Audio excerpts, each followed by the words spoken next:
Tonight, in the future events we have on Sunday in the afternoon, we'll have Serena Chopra, who's going to talk to Monica Modi.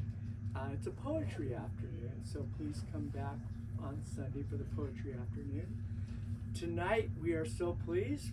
We've got the Gaucho faculty events coming up first. A couple weeks ago, we had Mario Garcia, Chicana Studies professor, who did a wonderful book about Rupert Garcia, the artist. Last week, we had Terrell J. Winder, who wrote Shameless, The Making of Black Gay Identities in LA. We have their books. And we have a special returning guest right there, Michael Gervin, another professor of anthropology, and he wrote the book 7 Decades. So, for his kids' sake, please buy Michael. Tonight, we are so pleased to bring out a guest. He's a professor of anthropology at the University of California, Santa Barbara. He is the author of Rainforest Cowboys, The Rise of Ranching and Cattle Culture in Western Amazonia. And he also wrote tonight's book, Cultivated. We are so pleased. He came all the way from Goleta by way of Texas and Florida. Please welcome Jeffrey Hoelle. Thank you very much, Michael, and thank you all for being here. It's a pleasure to be here in an actual bookstore, and I haven't. It seems like all the ones I grew up with are gone when I go back home, and I really miss that. And I feel happy that there's kids who can wander around here. And this floor looks really nice to sit on and just get lost in a book. So I'm very thankful for you having me here today, and for you all for supporting this bookstore and the local bookstores. So I'm here today to talk about my new book. Came out in May. If you're asking yourself, what is this book about? What is the relationship between plants and hair? You're not alone. This is a question I've been asked ever since I first articulated this idea, probably 12 years ago, and I've been slowly sort of working through this topic ever since. The reason that I pursued it is, on one level, it was just really interesting to me how these two things that were connected, these two things that grow, that behave in a natural way, that humans try to control, that we link sort of virtues or problems with the way people control these things. As we read them as indicative of something we cannot see. I thought that was quite interesting, but it was also that as we increasingly recognize the importance of our relationships with the environment, of the importance of equality within human societies, this is something that connects the land and the body in a way that other things don't. And I think it really allows us to see a conceptual system of domination that we really need to question in this time if we are committed to a future that is more sustainable and just. So I'll just tell you a little bit about how this started. I'll try to anchor it in some concrete ethnographic events to illustrate. So back in 2007, I was a grad student like Russell there, out doing field work for the first time, and I was studying deforestation, cattle raising. Cattle raising is the leading driver of deforestation in the Brazilian Amazon. People cut down forests to plant pasture to raise cattle. It's often understood as it's a vilified activity. It's like this deforestation happens, these people do it, they're bad, and they do it because they are greedy or they're just cost-benefit analysis. But there was something more that I knew coming from Texas and having read a lot of stuff about cattle raising in other parts of the world, that there's also a really important cultural. There's a meaning of owning cattle. There's a meaning of creating pasture, of wearing boots, of eating beef, of doing all these things. And I wanted to understand that, to better understand the appeal of this destructive activity. So I did that. I wrote the book that Michael mentioned, Rainforest Cowboys. But interestingly, the first week of that research, my very first week in the Brazilian Amazon in the state of Acre, I was waiting in the city. I wanted to get out and see the countryside, like basically this area, kind of a frontier where the forest is still there, but there's people raising cattle, farming. And a guy from a local socio-environmental nonprofit invited me to go with him to a meeting.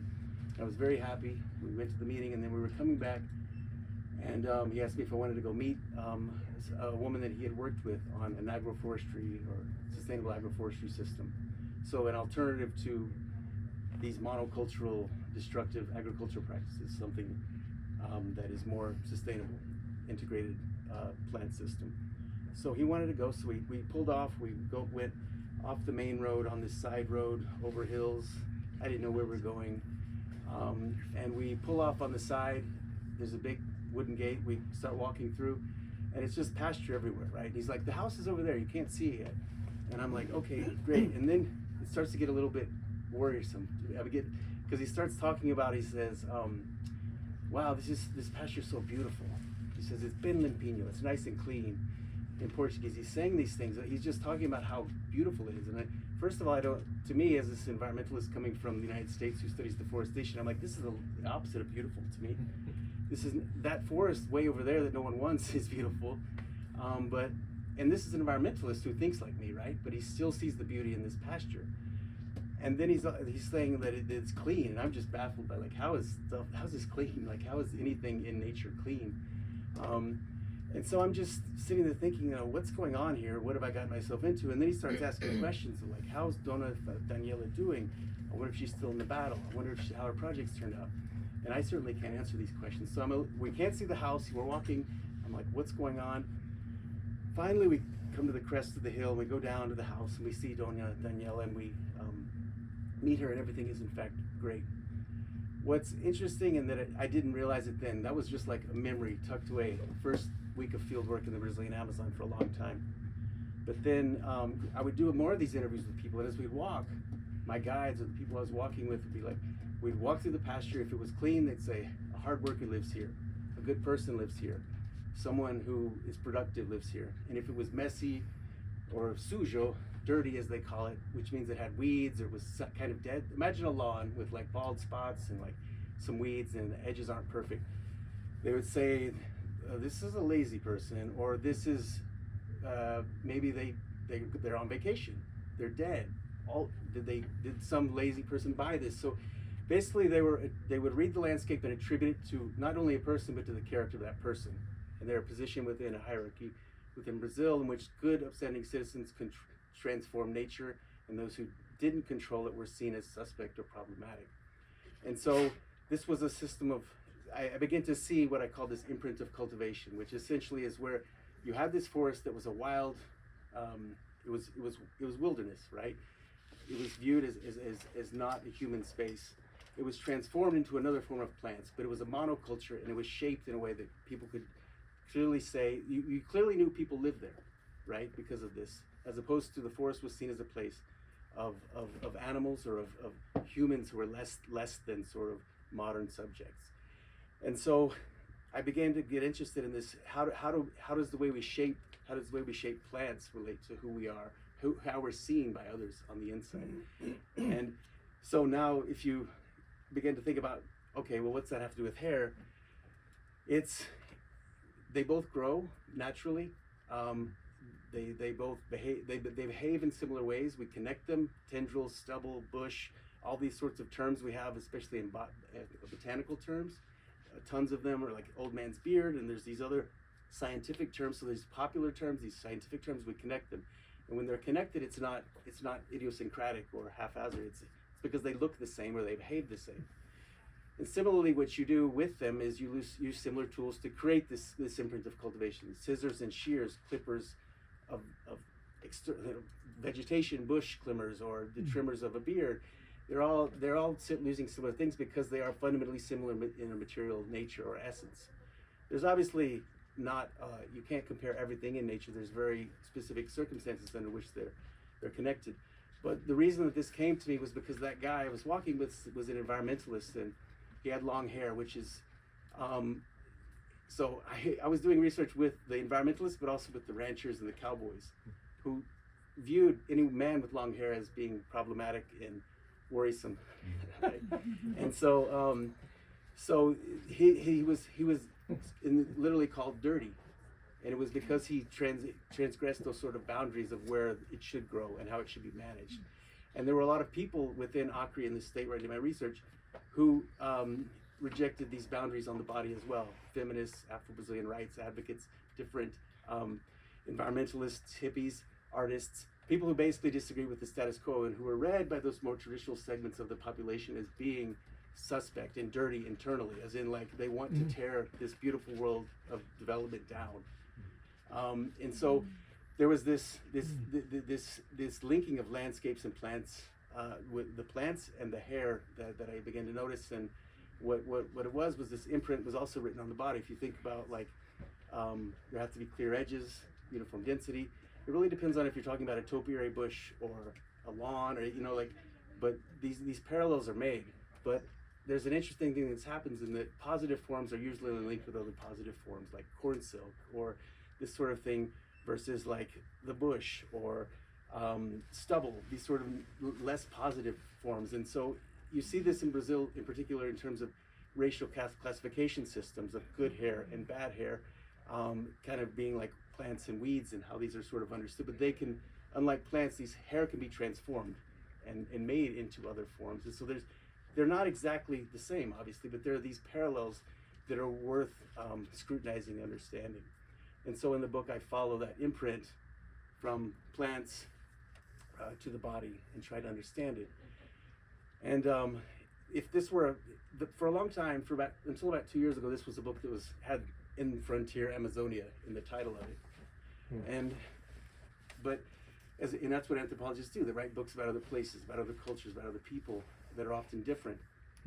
But I realized that, why am I acting like this is something isolated to this context? I could talk about how specific it is, and it is specific, but it is not unique. It is not, and if I think of this as a problem, it's not a problem confined to this place. Furthermore, if I limit it to Brazil, it lends itself to these discourses of what's wrong with Brazil or what's wrong with Amazonian nations who don't know how to use their resources responsibly, or it lends itself to these, there's a lot written about beauty in Brazil, about race, about it could be seen as like an obsession with beauty. Sometimes it's sort of pathologized, and to me, all that contributes to this sort of othering of a place that we need to understand on its own terms. But it also, when it's something that I can't pretend I don't see the same things when I come home, right? And so, in this era of sort of climate change and where we're all grappling with the inequality of the world, it seemed like a more honest approach to kind of connect it. And so that's what I do. I talk about the largest irrigated covered crop in the United States is lawns, right? At least pastures make, cattle can eat pastures, right? Lawns don't really serve much of a purpose here, and they are huge sources of water. Most people you ask about them, they say they wish they didn't have it, or it's not worth it. But they feel that pressure of like, if I let it go, people are going to wonder what's wrong with me. Similarly with the body, Brazil has a specific sort of aesthetic of the body, but here we similarly have these aesthetics and expectations of. In the book, there's a page where I asked, because studying the body is a lot more sensitive than land, I didn't actually observe anything, but asked people to draw. I drew some basic figures and said, where should hair be on a man or a woman? And what was clear is that a man could be anything from like a Sasquatch to a hairless person, and all the women were hairless except for having straight blonde hair in the drawing. So there was an agreement of like what a woman should look like among these populations, and a lot of the men were saying, yeah, this is what a beautiful natural woman looks like. But to achieve that it took a lot of actual work, money, and time to basically have a hairless body in this context, and to straighten the hair if that was necessary. And if a woman didn't do those things, similarly, there was a questioning of what it wasn't just like, oh, look at this male this environmentalist like the guy I walked with, but it was like the sanctions were a lot more clear and enforced, and so that's where we begin to get into equality with race, with gender. We need to sort of think about these things. And so in the book, I start with land, plants, unpack that, then I begin to connect to the body, and then I talk a little bit about what do we imagine is a better future, right? Because I think we really need to scrutinize these beliefs, because we don't often ask people. I'll do this in class sometimes. I'll say like, draw a cave person, and then I'll say draw a good future, right? The cave person is always hairy, and they're in nature. They're basically an animal, but they have a very sad, like rudimentary home, which is a rock with a hole in it, right? But they are essentially of nature. They could comb their hair, they could do things like that. They weren't necessarily biologically more hairy than us, but we represent them as being more hairy because that animals, in this understanding of evolution, but also in terms of the inability to control themselves. They're seen as savage. When they're imitated, it's like this broken English, is they wouldn't be speaking English, right? But or whatever language it is. But if you think about that, where does it go? What's the next stage in this cultural evolutionary system of thought? It's agriculture. It's transformation of the landscape. It's the farmer who takes control, creates these nice fields, these nice rows, writes that imprints of cultivation, and separates themselves clearly from the forest and nature. And you see this. This is one of the reasons the Amazon is good, because you see that battle, and you see the idea of I'm cleaning this land and I'm making it modern and I'm making it productive. And then the next stage, and this is not sort of my way of seeing the world. This is me watching movies where like someone is back in time and there's a cave person, and then someone is a farmer, and then someone is a modern human subject, where they are well groomed and they have a nice little lawn. It's not a crop, it's not anything like that, but the same aesthetic system of symbolism applies. So like this little lawn or this little piece of grass applies, and often the body becomes the ultimate proxy because you don't know where anyone lives or live in an apartment. But if you come to work with your hair all messed up one day, and people will be like, well, what happened? And that's something we get immediately in the movies. Like someone, his hair's messed up one day, or there's other context clues, right? But we understand something happened. Or similarly, if suddenly the unkempt person comes, to like you see them and they're well put together, you're like, okay, they got it together. It's this assumption that basically the cover matches the interior. The interior of the book matches, the cover, which we're all told not to do, but we invest a lot of power into that.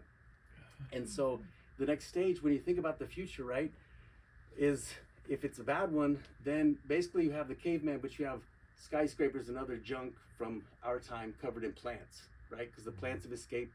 The humans that can't control themselves, they're often dirty, but they have these vestiges of civilization, some rags to wear, some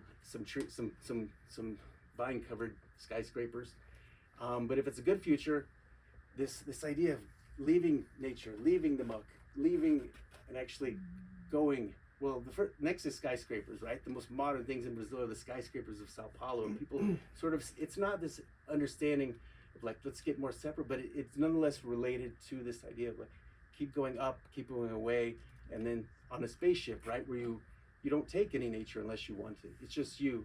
And then in these movies about space, if a person, everyone's well groomed, and if they're not, something's bad is gonna happen. That's the person who's gonna turn to the bad guy, or lose it or whatever. And then if you imagine a superior alien, they're not hairy, definitely not most any I've ever seen. Like, yes, everyone's like, what about Chewbacca? And Mike's always like, what about the Klingons? And I can explain those later, but usually they have no hair, and if they're even more superior, they've left the form altogether, and they are pure consciousness. And that's echoed in other sort of techno-scientific and science fiction tropes of like, so there's this current of control and separation that runs through all of this, and it runs across the body, it runs on the body. It's on the body, and it's in our environment, and we really need to question it at this point. And working in the Amazon is interesting because, as I was talking with you earlier, this is considered cultivated, and all that forest, which is a large part of it is actually Cultivated, the project of human management, is seen as being wild when it's not at all. And the people who live in it are often deprived of any rights because they haven't done improvement. They haven't shown that they inhabit that land in a meaningful way, because the state, us, everyone else, when we go there, it's pure nature. It's like Disney or whatever. We don't think of it as being home to human people. So there's a need to reconfigure that. When you look around here, the messy lawn is read as such a sign of a problem that anyone who lets their yard grow has to put a sign in front of it. Like, this is a pollinator garden, or this is water wise, or this is something basically saying I'm not lazy, I'm not problematic, I'm not this sort of thing. And this is something growing up in Texas I really saw. Like, when I would go sell popcorn or go trick-or-treating, I was breeding lawns back then. I was never going to go in the house with the overgrown lawn. Right? I didn't know what was going on. It just didn't seem like a good place to go as a child. And I think I was taught that, but I don't remember exactly. And now I do the same thing when my kids are trick-or-treating. But there's this way of reading the world and attributing virtue or problems to people that I think we really need to think about, because as I was showing you, it kind of informs how we envision these better futures. And to me, after writing this book especially, I think the future isn't let's we need to continue to control and separate that as an equal modernity, but rather how do we, in this present moment where it's like clear that if we try to do this to the world, it's already proving to us that that's not sustainable. And the burdens of grooming on the body, often when much of it has no health benefit, in fact much of it is not good for the human body, then we really need to question these things, because they're incongruent with these ideals of living in a more harmoniously with nature and more equally amongst each other. Oh, interesting. Yeah, so I think that's I don't know how long that was, but Oh, we got a lot of time. thanks for coming. There's the librarian from Ivy Elementary. Thanks for coming to State. I always asked her a lot of questions about kids' books, and she showed me a lot. Yeah, Mike. I'm gonna ask, you said you already know my question. No Klingons. Oh. Well, I can talk about it with you later. no, I was just thinking about, for me, like walking through wild grass, I would worry about snakes and things that you can't see. So there is a safety potential issue. Yeah. And so this distinction between like clean, could you imagine high grass that's like clean and ordered, as opposed to does keeping it short part of being clean? Or are those sort of separable kinds of concepts? So, and do you think, as a kid, like you said, you were worried about the wild crazy lawn, but is there an element of safety there that you think certainly is sort of more innate that we think about? I think so. It really depends on what we're talking about here. And here, when we moved here, I loved to like get off the trail, and I would get ticks and that sort of thing. And now but I've acquired some ecological knowledge that I know that like in the spring I shouldn't do that. But I think there's a difference between like just stamping the imprint of cultivation on everything that surrounds us without thinking about it, versus doing it when it makes sense. And that's the thing is, there's the sort of padrão, as they say in Portuguese, is of just clean, is like completely sort of dominated, like the lawns that you see in the nicest houses here. But one interesting thing that I get into more in the book is that no one actually walks in the forest, and they don't actually walk in the pasture. They always have trails. And trails are like mini lawns or whatever. They're always clear, and like you've walked in the forest, people have their machetes, they're constantly snipping and snapping because they don't want to run into snakes. They don't want to step on something unfortunate, right? So that's the thing. Even in the forest, like there's a trail, and that trail is clean, and it's clean for a good reason, right? So I think that's where you get into like the functional benefit of things. I think there are more harmonious or less domineering ways to live, but we have to learn about them, right? It's like me, if I get ticks because I walk in the high grass, I don't go burn it all or say I'm never going in nature again.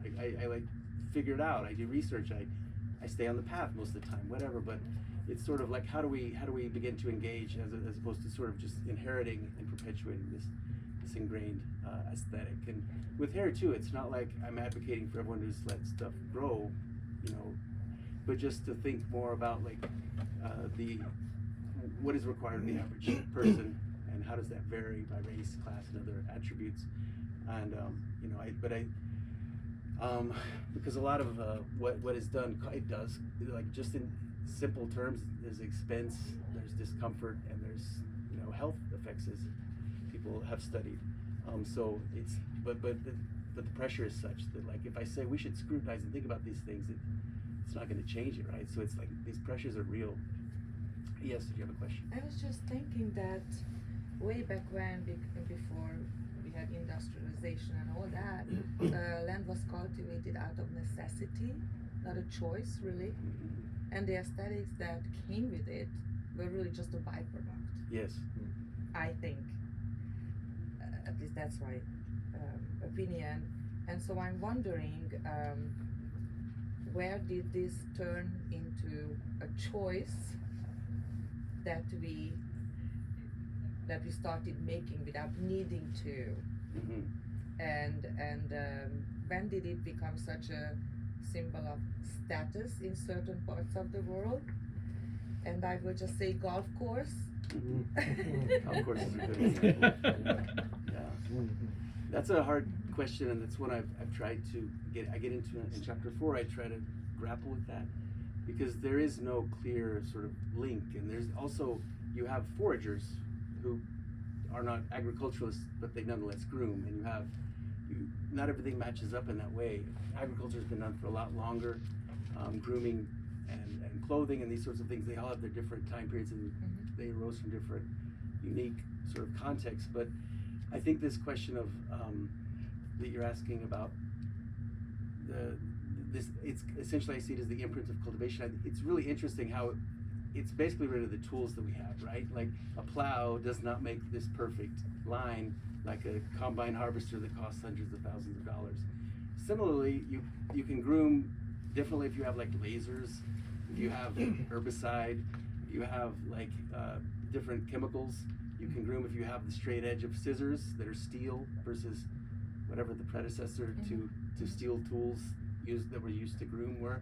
And so a lot of it is just is showing that you have access to these things that are considered modern at the time.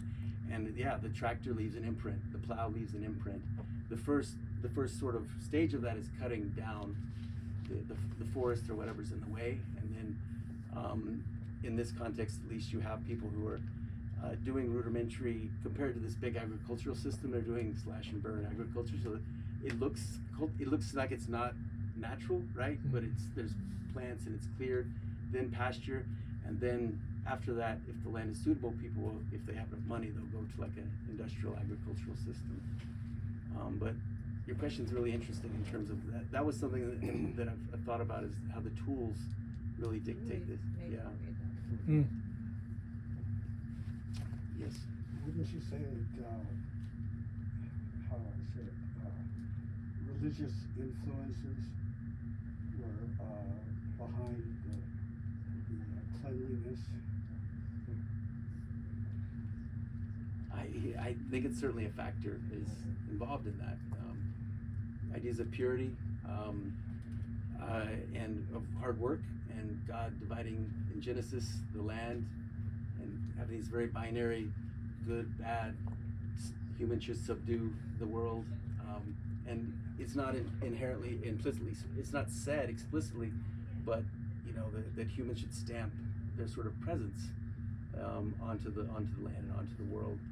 And then I think that it certainly has an influence, but I was in that one chapter, I get in a little bit of that. I talk about capitalism, colonialism, and that's the thing when you study this. You can talk about like why the bodies are shaped in certain ways. You can talk about the land, you can talk about race, you can talk about agriculture, you can talk about global capitalism, but it's pretty hard to do when you begin to connect something and to say like this imprint that is written across these things is done for this. I don't think any of us would say it's a singular reason, but it does have all these different things going on. But that actually brings me back to your question of, you know, when did this transfer happen from like the actual farmer who is virtuous and works hard and their land looks the way as a byproduct of that? When did that become the urban person with a nice lawn who is similarly judged and evaluated as being industrious or hardworking or positive? And it's really interesting because there was an article about the Golden State Killer not too long ago, and everyone said he had a perfect lawn, and he was able to sort of hide in plain sight because he knew people believe and invest in this. Like, if I don't want to get caught, I shouldn't like let my lawn go because everyone's gonna start wondering what's going on. And but what does that say about a society that's like, okay, just control the hell out of these plants, bomb them with herbicide, cut it, you know, like. I do value lawns. I like sitting on grass, but I think that there's a balance, you know, yeah. And then I was just thinking, as we are sitting here, when it comes to the human body, that as far as I can remember, Jesus is always with long hair, right? He looks like Russell, kind of. Yeah. Straight long hair. So it's maybe it's not. I don't want to. He was I don't wanna step persecuted into a little anything, bit. I mean, but you could he was also a rebel. Yeah. and also maybe consider not so. I don't even know how to say this in English. Religion is not. Oh, I'm not gonna go that far. But the most dedicated religious figures often have no hair, or they don't do any grooming, True. like true aesthetics. And because that is another way of signaling that you are not a part of this earthly world in which you're concerned. And you think about geniuses too, Yeah, I like don't know Einstein much or about someone. They're too far removed from the I see. earthly to care about it, and that's like, They are allowed. yeah. and if you're rich, or there's all these different sort of things. If you're a man, there's also a lot more leeway there. So yeah, there's these exceptions, right? And I also feel that maybe this obsessive cultivation of the land, when it comes to not agricultural measures, because we know we need to grow food and all that, but just our own little part of the earth, Mm-hmm. and also the human body to control both of these fields could also be a result of making money, wanting to make money, Mm-hmm. and Certainly advertising and advertisement. selling this perfect look, not just on the human, but in your in your property, if you will, and there's a lot of money to be made Right. there. And it preys on these. It's a very depressing Yeah. thought, but I feel that there could be that element too, most definitely. Definitely plays a in role our in it. world, Yes. you know, like the beauty tax, or how do they I'm call it? 80 pages into your book, and Okay. one thing that strikes me, I know anthropologists are supposed to play neutral. So when your environmentalist friend said, "I love the field," did you say, "Dude, that's ridiculous. Why the hell do you love it?" And I don't think you did, reading. So is that fair to come into these people and you bring your judgment No, it's to them, which is just, you're saying other people are criticizing that Yeah. aesthetic and you're criticizing that aesthetic, and then where's the people? I think we're all human, like I didn't say anything to him at the time. I narrated in that way, but this research was very complicated, especially when I was studying cattle raising and deforestation, because I couldn't really be seen in public with that guy or with other environmentalists, Right. because I was a few times and the ranchers saw it on TV and they're like, "Oh, you are a tree hugger." And you got the cowboy book.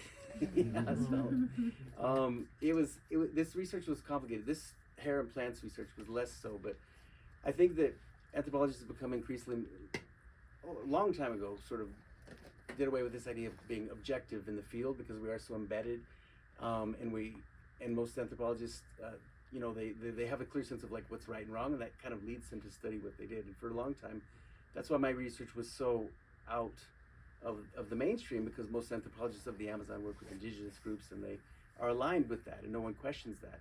But if you study people who are cutting it down, people say, there's a lot of questions of like, well, are you like agro-industrial lobbyists, or you're Bolsonaro's spy, or all sorts of things. Like anthropologists in Brazil don't know what to make of me. Good source of funding, though. Huh? Would be a good source of funding. Yeah. In my first book, I don't say that, but that's what's complicated. Is even that book, I was studying this destructive thing and trying to understand the people involved in it because I cared about the environment, right? But that gets complicated when, like, if it were indigenous people and they were doing something, and you wanted to support them, right? I've worked with gold miners, I've worked with cattle ranchers, but to become an advocate or something for those things would be, I wouldn't do that. I try to understand them, but I think I have to be clear about my ultimate goal is that I want to better understand these environmentally destructive practices. And how do you think about Israeli settlements now? Oh no. Yeah. I mean, could you imagine? I mean, I was the whole time reading that as much as I've read. I mean, the parallels are swimming pools versus no swimming pools, I'm not as familiar with that context, Yeah. but Okay. Are you familiar with Alan Savory? I've heard that name. I don't know what. Oh, well, then look him up. Okay. He's all about regenerative agriculture Okay. through using cattle. Okay. Yeah, they have. They're trying to implement like silvopastoral systems in the Amazon, where because the initial first wave of colonization is to cut it all down and burn it all down, and now they're trying to cows actually get really hot and they like shade and these sorts of things, so they're starting to protect like the waters, which are really drying up in this part of the Amazon, and create wood for windbreaks, but also for shade. It's a new sort of trend there that's moving away from this more domineering first stroke of cultivation that I'm talking about. Oh, Russell. I definitely feel as a student of yours in this book presentation, hearing the questions, because I'm currently writing my area paper, as you know, and writing about the history of the Atlantic forest in Brazil, separate from the Amazon. And so like from these questions, I'm also finding myself of wanting to like get in this conversation and stuff. But instead, I'll just start with like ask two questions. One being, do you find yourself? You said as a kid, like you were afraid to trick or treat at the houses with the unkept lawn, and now that you've done this research and like written this book and understand the aesthetics of control, do you find yourself kind of trying to actively work against that sometimes, or in like what, obviously you're not going to go against the whole system and stuff, but in what ways do you find yourself maybe changing your actions, or like do you force your kids to go to the unkept house and like get over there, push them along? You know, when you're part of the ethnobotany project, which is I see as a part of the solution, it's teaching students about plants that they can eat, and we're often going into vacant lots, we're eating weeds, we're going into these places other people don't go, because it's not like wild or crazy. We understand what we're sort of, this is sour grass and this is mustard, this is fennel, and I think that that's a big part of it. I think that I personally do, I plant stuff all over the place and try to like do that, but just yesterday I discovered that my aloe was ripped out of behind my house because it wasn't native, right? So there's a purity with what is a native plant as well, even though my aloe was, helped me say moisturize and was so nice, but they ripped it out after several years of me protesting. And I have like other things. We have a list of like 20 things we can plant on our list of the HOA. I have a lot of things. Until someone complains, they'll be there. But I have to work. I guess that's the next step, is working within these institutions to change them, because they tend to be quite strict. And like fruit trees that we love, right? They're good as long as people are coming to get the food, but they can also leave so much trash and attract rats and do all these other things. So there's these balances we're not really sort of familiar with. We have to find a new path, a new balance. That's what I argue for in the book. Did you have another So question? education, we come back to education again. Yeah, it's about questioning, the advertising, about Education questioning. and just learning about. Becoming familiar, not just romanticizing the Amazon, but like we live in a paradise here where the reason Russell and I run this ethnobotany project, because there's so many things you can eat all around here, and because of that now I don't know what there's no seasons here, right? But the figs come around now, so do the pineapple, guavas. In January it'll rain and the sour grass will come, and I have a much more profound sense of connection with nature than I do studying destruction in the Amazon, which was honestly, that was challenging.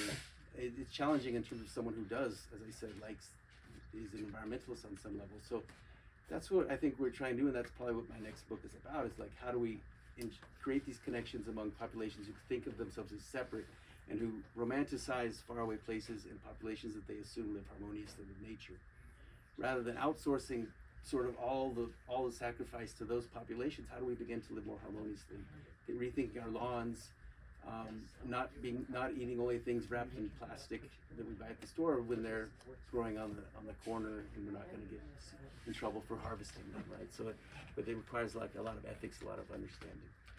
But yeah. Did you have another question? You had Yeah, I did another have, question. Yeah. I guess, another quick question, but of you in the part where you're talking about like futuristic societies that are kind of like devoid of nature, or like a utopic future, Like Influx, have you seen that? Yeah, and thinking of like cyberpunk, where it's usually these like urban spaces that may be a little gritty and stuff, but like technology everywhere. It's like dirty and dark, right? Yeah. And so there's been a counter movement of like solar punk that's thought of using the solar energy and like going to the stars in search of like the future. And then recently, the other day, I heard of one that's like the soil punk movement. That's a future that, rather than looking to the stars or to technology, the future society kind of reorganizes around soil and like plants and the like nutrients and like capacities provided by your plant. So it's like progressing back to a point of realizing or connecting back with Earth and stuff. If any is left. But it's really like interesting. It's mostly art and stuff, but of like art depictions of these utopic like soil punk futures, which I thought is really fun. That's cool. Yeah, I think that when it becomes so hard to imagine the future, with capitalism so entrenched and climate change happening, I think it's looking to fiction, speculative fiction, and Afrofuturism and solar punk and all these. That's really where it's at. But that also perpetuates a lot of the same things that I'm talking about here. That, like, maybe control looks a little different, but it's still quite severe. Or rebellious people like live totally free, like some sort of hippie utopia, which also isn't really realistic because it's just sort of adapting tropes that are of like noble savage tropes essentially, and putting them in the future. But like, where does their food come from? You know, like I read these things of like, that's what in the environmental anthro I ask the students, right? Like, well, describe it, but like, tell me where their food comes from and who produces it. And how do you have equality and how do you have sustainability? It's really hard to sort of get at that. Jeffrey, Holly, thank you very much. Yeah, for thank you coming very to much, talk Michael. about Appreciate pulp. it. Thank you.